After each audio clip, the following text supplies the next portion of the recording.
안녕하십니까, 김수민 회계사입니다. 오늘은 취득세 5분 특강 세 번째 시간 시작하도록 하겠습니다. 오늘부터 이제 본격적으로 취득세를 대해서 살펴보도록 하겠는데요. 첫 번째로 제가 준비한 것이 이 취득의 종류입니다. 이 취득세라는 것은 결국은 취득의 행위에 대한 세금입니다. 즉, 법인세나 소득세 같은 경우에는 어떤 소득에 대한 세금이기 때문에 그런 소득을 계산해서 세율을 적용해서 그렇게 세금을 계산하는데, 이 취득세는 취득이라는 행위에 대해서 그 과세 표준을 해서 세율을 적용하는 그런 세금이기 때문에 취득이라는 행위가 있었는지가 중요합니다. 그래서 그런 측면에서 취득의 종류를 마련했고요. 크게 세 가지로 준비했습니다. 첫 번째는 원시취득과 승계취득, 두 번째는 유상취득과 무상취득, 또 세 번째는 일반취득과 간주취득, 이렇게 세 가지가 있으니까 시작하도록 하겠습니다. 네, 첫 번째는 원시취득과 승계취득입니다. 이 원시취득은 그 말 뜻 그대로 원시, 즉 아무것도 없는 것에서 내가 처음으로 뭔가를 가져온다, 그런 취득입니다. 그래서 기존에 존재하지 않았던 것을 새롭게 취득하는 것, 그것을 원시취득이라고 합니다. 이 대표적인 예는 건축물 같은 경우에는 내가 없던 건축물을 실제로 새로 만드는 그런 신축 혹은 증축, 이런 것들이 대표적인 원시취득의 예시가 되겠습니다. 토지의 경우에는 어떤 토지를 좀 간척하고 공유 수면 매립을 하는 건데, 사실 그런 경우는 일반적이지 않지만 일단 토지는 그런 경우가 있고, 또 자동차를 제조하고 또 어떤 특허권을 출원하고, 이런 것들이 원시취득의 한 예로 볼 수 있겠습니다. 두 번째는 승계취득입니다. 승계취득은 다른 사람이 기존에 가지고 있는 것을 내가 가져오는 취득입니다. 그래서 아마 많은 분들이 이 승계취득을 취득이라고 알고 계실 것 같습니다. 그래서 내가 돈을 주고 뭔가 사온다, 이런 매매, 이런 것들을 이제 승계취득이라고 하는데, 이 지금 주요 예시는 매매에 의한 취득, 그리고 상속 증여에 의한 취득, 즉 상속 증여도 결국은 타인의 것을 내가 가져오는 거기 때문에 승계취득에 해당합니다. 그래서 취득은 일반적으로는 우리가 취득세 개념이 아닌 일반적인 일상생활에서의 취득은 어떤 매매, 이런 걸 통해서 남의 걸 가져오는 취득이겠지만, 지방세법에서는 특히 이 취득세에서는 조금 더 넓은 개념이라고 보시면 되겠습니다. 네, 두 번째는 유상취득과 무상취득입니다. 금전이 오갔느냐의 차이인데요.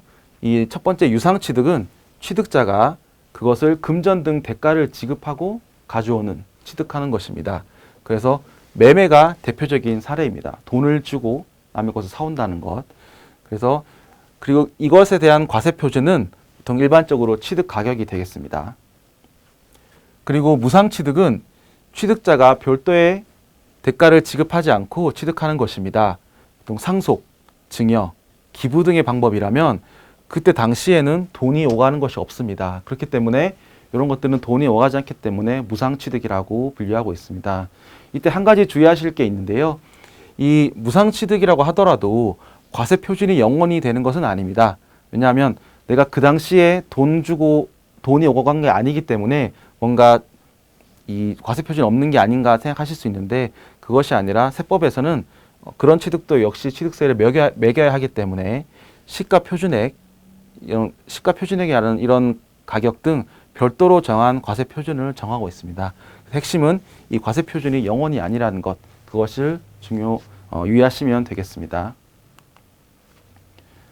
네, 세 번째는 일반 취득과 간주 취득입니다. 이 간주 취득이라는 것이 이제 조금 처음 보실 수 있는데, 일단 그거에 반해서 일반 취득보다 설명을 드리겠습니다. 일반 취득은 어떤 대상을 직접 취득하는 것입니다. 제가 지금까지 말씀드린 모든 취득이 일반 취득이라고 보시면 됩니다. 그래서 원시, 승계취득, 그리고 유상, 무상취득, 이런 모든 것들이 이제 일반 취득이라고 제가 분류를 했습니다. 이 분류의 이름은 어떤 법의 표현은 아니며, 제가 이 간주 취득을 설명하기 위한 어떤 대비되는 개념으로서 좀 이 말을 했는데요. 간주 취득은 뭐냐면 어떤 대상을 내가 직접 취득한 건 아니지만 취득했다고 봐서 취득이라고 보아 취득세를 과세하는 것입니다. 그래서 대표적인 예는 토지의 지목 변경, 차량 등의 종류 변경, 그리고 과점 주지의 간주 취득이라는 것이 있습니다. 아마 지금은 모르실 수 있는데 제가 이것은 별도의 시간을 마련해서 따로 준비했으니까 그때 그 영상을 보시면 되겠습니다. 이렇게 이제 취득세에 대해서 원시취득, 승계취득, 유상취득, 무상취득, 그리고 일반취득, 간주취득 이렇게 세 가지로 제가 이제 구분을 했는데, 그렇다면 왜 그냥 취득이라고 하면 다 취득세를 내면 되지 왜 취득을 구분하나요? 이런 이제 의문이 있을 수 있습니다.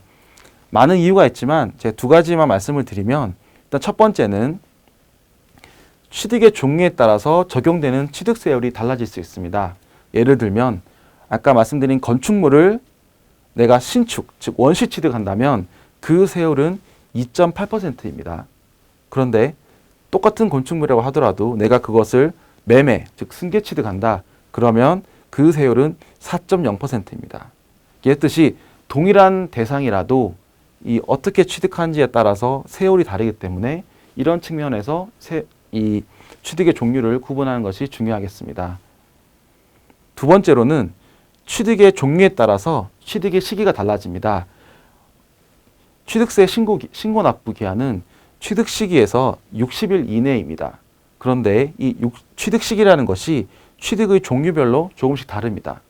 그래서 어떤 취득에 따라 다르기 때문에 그런 측면에서도 이 취득의 종류를 구분해야 될 필요가 있습니다. 그래서 오늘은 이 취득세에 이제 본격적으로 들어가는 것에 있어서 첫 번째 시간이고, 이런 취득에 이제 이해를 했으니까 다음 시간에는 이제 어떤 것들이 그 과세 물건이 되는지 그런 것들을 한번 살펴보도록 하겠습니다. 시청해 주셔서 감사합니다.